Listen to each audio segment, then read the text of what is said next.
Your fever dream? Can't you see it getting closer? Love this quote from, of course, The Greatest Showman. All right, so we're going to jump into part 3 of the Dreaming Bigger series. Welcome back. I'm Elizabeth Struess, and we're chewing through Servant Businessship. I know I use the phrase chewing through, but this book is meant to take your time. This book is meant to work your way through becoming the creative business person you are meant to become. You know, that vision that you have in the future, because who you are now is amazing, but who you're going to become is pretty damn epic. So let's jump into chapter 7. So far, we've talked about location. So far, we've talked about culture. Part 3 is going to be talking about financial freedom. And finances can invoke in some emotions on different levels for different people.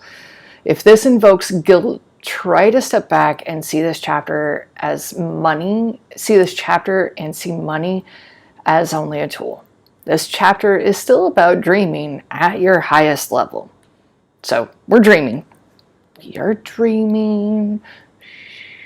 Quiet the inside voices. So, are you debt-free? Is your staff debt-free? How much debt are you willing to go into? Will you offer retirement and insurance packages? Are you financially scared out of your mind? Did I just give you a panic attack? Okay. So I turned down an amazing offer 5 years into the company history. I could have had a 6,000 square foot company building for less than 50 cents a square foot. It was a dream location with a 10-year lease to lock in this amazing rate and a real parking lot, a precious commodity in our area.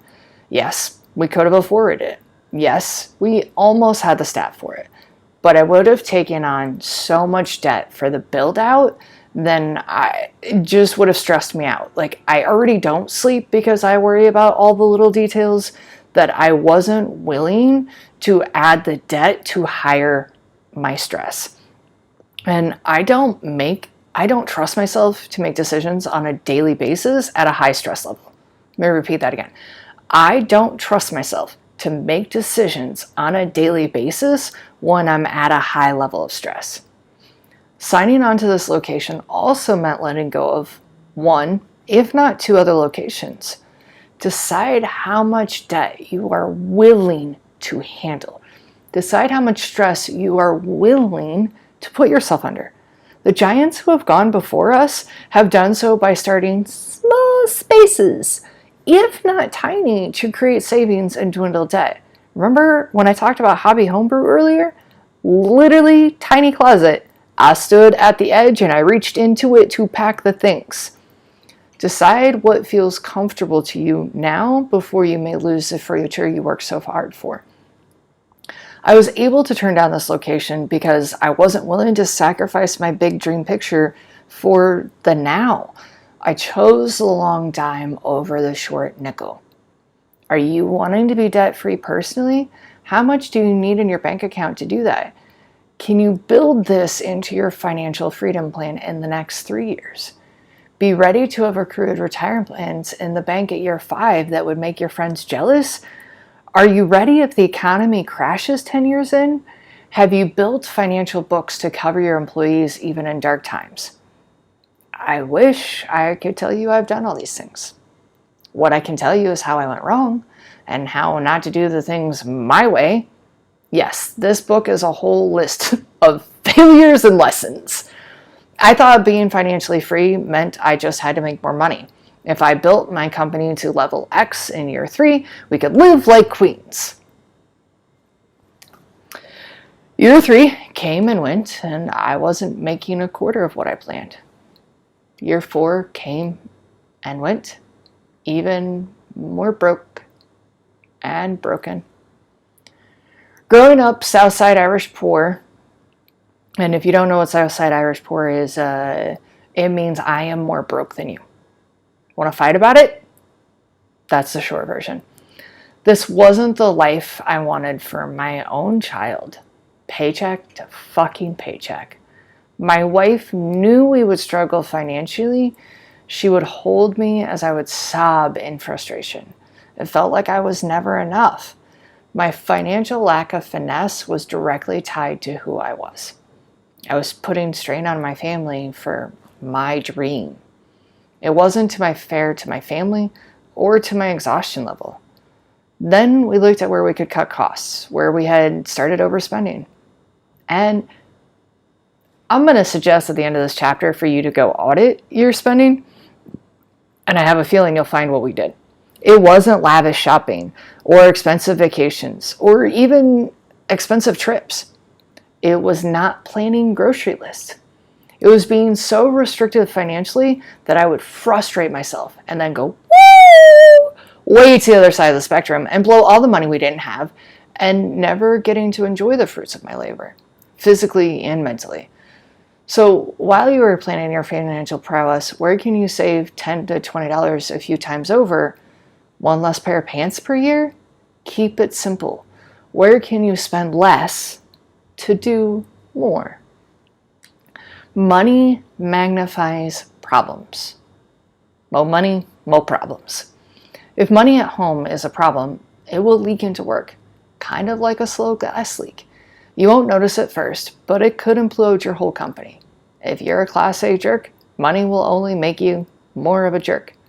If you are alone, money will surely make you feel more alone. If you are kind, money will make you more kind.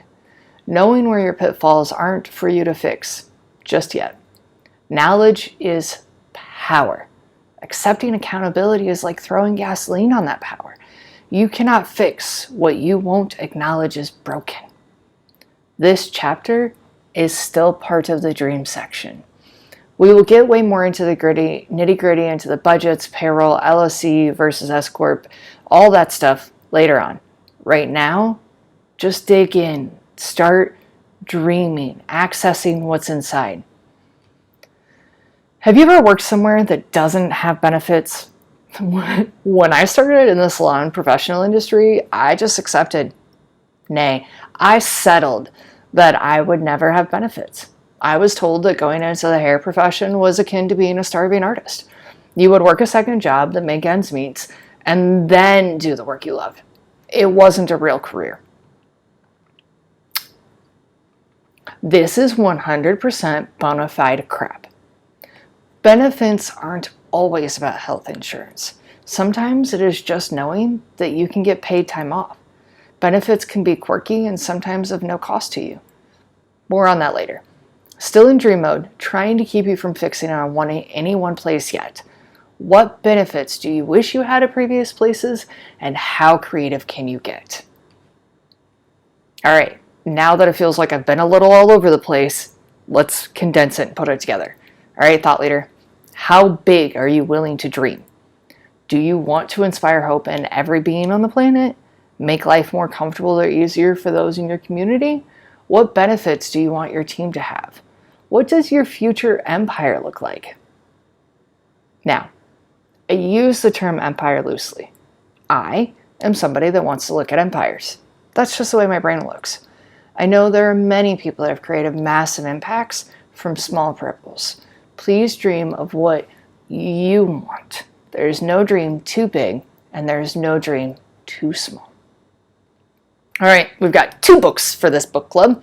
One's going to throw you a curveball, and then one's going to help you get a little bit more nitty-gritty on those finances. So The Power of Broke by Daymond John is how to keep your hunger working for you and how to get your finances to be more tight. I'll leave it that one at that. And then The Dirty Life, read it. The Dirty Life is about a woman that was actually a writer in New York City that changed and moved to a farm. You will be amazed at how many business and human ideas are in this book. The YouTube I'm going to recommend for this chapter is an interview with Daymond John by Lewis House. I love how Lewis interviews people, and I love how candid and honest Daymond is in this video. So please run forward, do your homework, chew this, put this together. I can't wait to hear where you are. I can't wait to hear how your business is coming along. If you have a business that you've already created and you're just kind of putting things back together in the package, please let me know. If you're just starting out, let me know where you are in the process. I cannot wait to hear how it's going for you. And until we come back for chapter 8, I'll see you next time.